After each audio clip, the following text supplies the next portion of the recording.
तुम पकड़ो, तुम भूमिक नहीं जमता।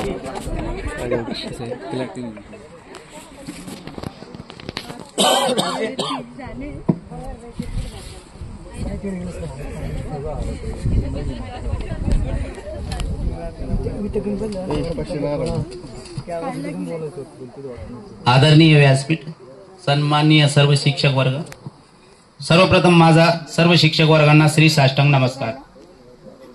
आज या ठिकाणी आपण स्नेह संमेलन ठेवलेलं आहे आणि या संमेलनाच्या माध्यमातून आपले 2002-2003च्या बॅचचे सर्व विद्यार्थी आणि विद्यार्थिनी एकत्र आल्यात।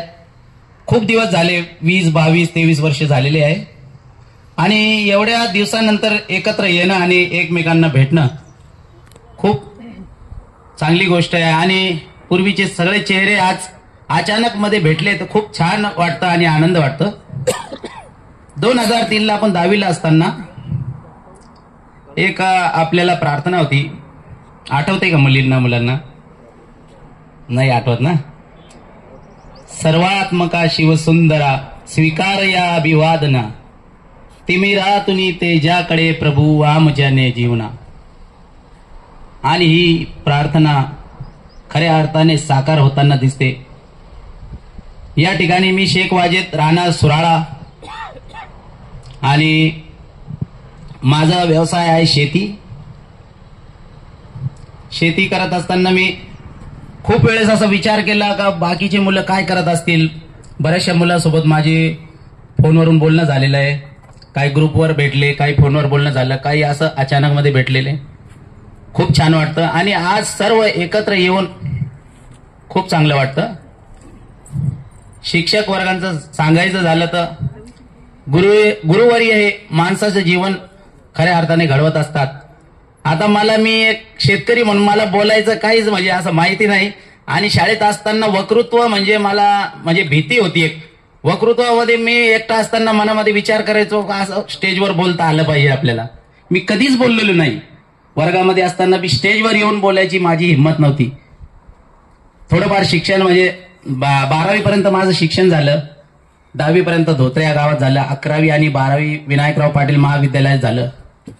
पण एक गोष्ट माझे आजपर्यंत लक्षात आहे का 10वी नंतर आम्ही जेव्हा शाळा सोडली, निरोप समारंभ झाला आणि त्याच्यानंतर माझा या मनस्थिती आणि माइंडसेट हा इतका चेंज झाला। कारण सर्व हुशार विद्यार्थी, सर्वच हुशार होते, परंतु काही असे विद्यार्थी होते माझ्यासोबत का ते सर्व गेले इकडे कोपरगाव तालुक्यामध्ये आणि मी गेलो वैजापूर तालुक्यामध्ये। मला तो विनायकराव पाटील महाविद्यालय हा खूप जवळ होता आणि या बाकीच्या लोकांना आणि माझे सर्व विद्यार्थी मित्र सगळे इकडचेच होते, कोपरगाव, आपले धोत्रे गावातले, खोपडी, तळेगाव, त्यांनी कोपरगाव स्वीकारला आणि मी इकडे वैजापूरला गेलो। तिथे गेल्यानंतर मी 11वीला सायन्स घेतलं।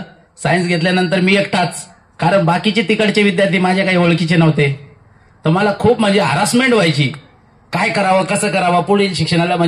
बाकीचे विद्यार्थी जे होते अगोदर 10वी पर्यंत त्यांचं आमचं इतकं मन जुळलेलं होतं, इतकं अभ्यासामध्ये बी आम्ही खूप प्रयत्न करायचो, अभ्यास करायचा, त्याच्यानंतर सर्वच व्यवस्थित होतं। पण अचानक मध्ये माइंडसेट चेंज झाला। 11वी नंतर 12वी मध्ये मी आर्ट घेतलं, सायन्स सोडून दिले। मला इंग्लिश मीडियम मध्ये थोडं प्रॉब्लेम येऊ लागला, त्याच्यामुळे मी आर्ट घेतलं।